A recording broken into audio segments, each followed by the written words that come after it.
History reminds us that dictators and despots arise during severe economic crises. Do you want to know what factors caused Pakistan to feel this pinch? The International Monetary Fund has highlighted some of the negative risks regarding Pakistan's economic conditions. According to Dawn, the report highlighted worries about the stability of the nation and the difficulties it faces. The report was released ahead of the talks between the Pakistani government and the IMF regarding a new long-term program. If you are a person who has been a partner of a business, then you might know the importance of making a good decision for the sustenance of the business. Hence, the IMF is trying to help Pakistan by addressing its current economic conditions. According to the IMF staff study, there are still some levels of downside risk, although the incoming administration has expressed its desire to maintain the standby arrangement rules. There are still concerns regarding Pakistan's political instability. Hence, the IMF warns Pakistan that these concerns might affect its decisions.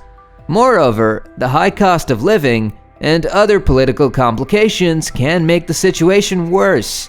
The IMF also said that policy lapses, along with the reduction in outside funding, can affect Pakistan's effort to become debt sustainable. They also added that the situation might exert pressure on Pakistan's exchange rate. A recent Twitter post made by Faizan Sheikh is something shocking. This was reposted by the news handle Economy of Pakistan, which said that the Pakistani medical students in Kyrgyzstan are in danger. The post said that there has been a misunderstanding between Egyptians and the local Kyrgyzstan people. Unfortunately, Pakistani medical students were blamed. The locals attacked Pakistani hostels, where more than 1,000 students were living. We can see videos where the locals were attacking buildings, breaking doors, and hurting students. During the massacre, the report says that 3 Pakistani students have been killed. Kyrgyzstan is a place where more than 10,000 medical students are residing, and their lives are in danger. Did you know that Pakistan is home to the youngest Nobel Prize winner? Malala Yousafzai, along with Kailash Satyarthi, was awarded the Nobel Peace Prize for her efforts to protect children's rights to education and combat the oppression of children and youth. Taliban ruled Pakistan in 2009, and they had problems with girls going to school and hence closed many girls' schools. However, Malala kept attending her classes and became one of the Taliban's main suspects. Malala continued to disobey the school ban and started her blog about females' rights to an education. As a result, Malala was shot by the Taliban on October 9, 2012. However, she survived. She is a global voice helping girls access education and has ignored all the threats that came against her. Her message is that the right to education for children is a symbol of peace and to fight against extremism. Her actions opened the eyes of many, and the Malala Fund helped girls in Pakistan to get an education. For this, she was awarded the Nobel Peace Prize at the age of 17 and became the youngest achiever of that prize. We could see that many other conditions have been affecting Pakistan's economy. Pakistan is currently going through tighter global financial conditions, increased commodity prices, and shipping disruptions. All these factors are posing a threat to external stability and are making the financial conditions worse. Imagine you are a resident of Pakistan and are going through a very bad time. Due to the situation, you now need additional income to meet your ends. Even if we said this as an example, most of the residents of Pakistan are currently going through this stage. We could see that the IMF understands the situation in depth and the need for post-program external financing. Seems like the country is listening to what the IMF is addressing. After the IMF's report, we could see that Pakistan Prime Minister Shehbaz Sharif has stressed the need for a new, longer-term plan to handle the nation's persistent economic difficulties. Pakistan has recently finished a $3 billion short-term initiative, and now they need to focus on a more stable long-term plan. we could see that current conditions are improving a bit. Pakistan was able to avoid default in the last summer of 2023, and the economy stabilized. Additionally, inflation starts to drop from an all-time high value of 38% to 17% in April. However, some problems still prevail, and Pakistan needs to focus on solving those issues. We could see that the country is under a large budget deficit and weak growth. In 2023, Pakistan has seen a negative growth. However, now in 2024, they are expecting a 2% growth. According to Dawn reports, Pakistan is anticipated to ask the IMF for at least $6 billion in order to solve these issues. Additionally, Pakistan might be seeking funds from the Resilience and Sustainability Trust. Imagine your business is going through a bad state and you were able to find out the problems disturbing the business. However, you identified that you need a huge sum of money to solve the issues. Hence, you decided to seek help from your companions by offering them good offers in return. Some might feel ashamed to ask for help, thinking that it's not good. At the same time, some might be having ego problems when asking for help. We should know that seeking help is not a bad thing, and it actually helps us make our bonds stronger. Hence, we can anticipate that the current help from the IMF will surely improve the bond between them. And we can also anticipate more future projects from both sides. We could see that the poor economic and political landscape is not a new thing for Pakistan. The current election will be handled by Tehreek-e-Insaf, who has been charged with corruption. We could see that this is the same party that the former Prime Minister Imran Khan was a member of. His main rival will be Nawaz Sharif of the Pakistan Muslim League, and he has caused controversy by wearing a Gucci headgear that is rumored to be worth 100,000 Pakistani rupees. Additionally, we have another member from the Pakistan People's Party, Bilawal Bhutto Zardari, who was previously accused of money laundering and misgovernance in 2018. Imagine if the country is filled with many corrupt politicians. It might be another headache for the country. Despite these political dramas, we could see that bad financial conditions haunt the country. The country is currently going through rising fuel prices, skyrocketing electricity bills, and year-over-year inflation. The PMLN has promised to carry out projects under the China-Pakistan Economic Corridor. This will be a $10 billion oil refinery deal with Saudi Arabia, which is expected to boost yearly exports from the country. Hence, this will be a great hope for the country despite all the problems that are prevailing. Additionally, the PPP is aiming to double per capita income and provide families with free energy.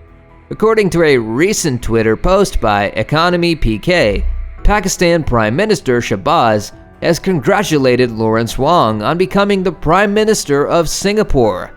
Does this mean that Pakistan is going to have a long-term deal with Singapore?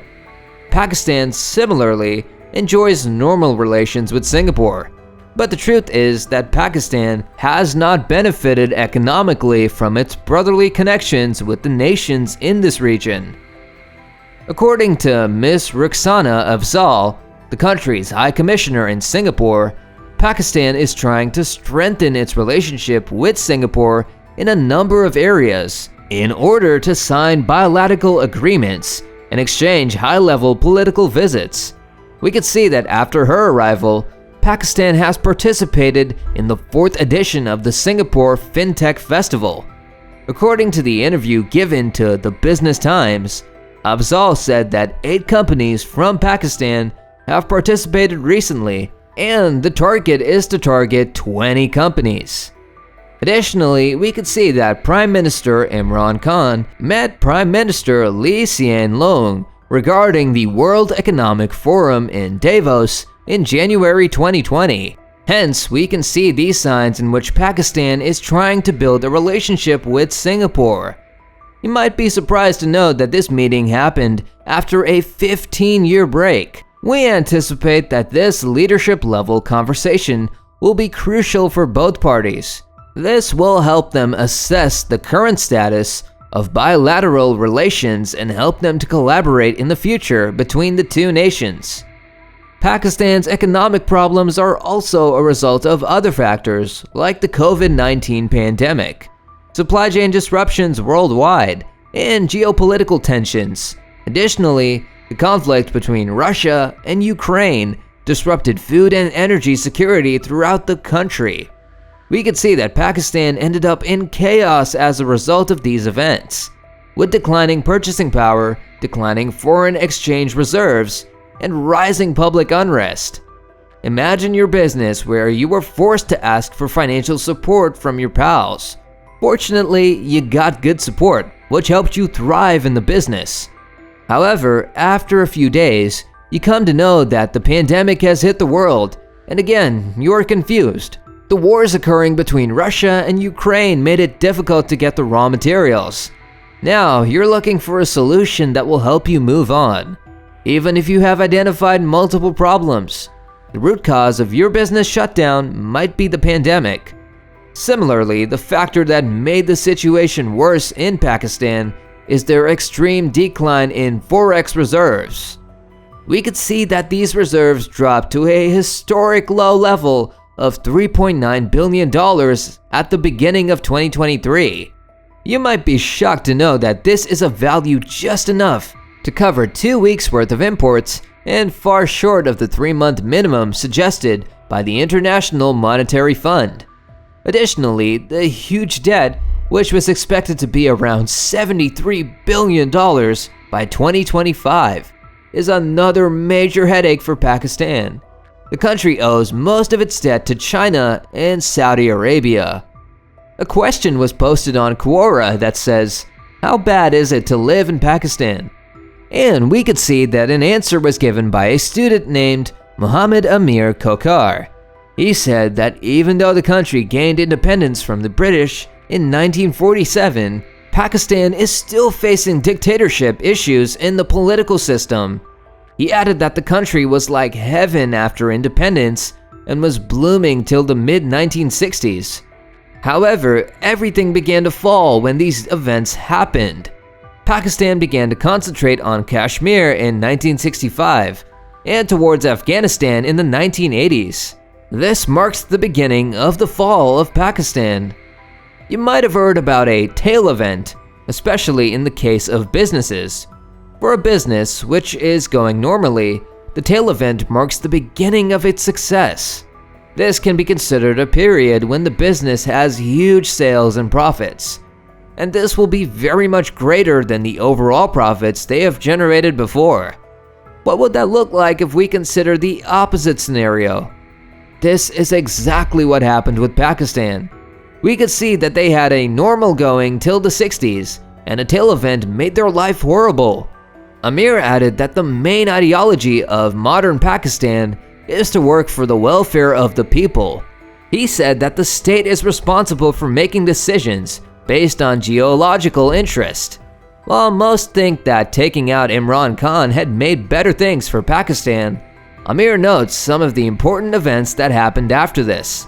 He said that since Imran was out of office, the petrol price rose from 110 Pakistani rupees to nearly 210 Pakistani rupees. Additionally, the electricity went from 16 per unit to 24 Pakistani rupees, and gas saw a 45% tariff increase.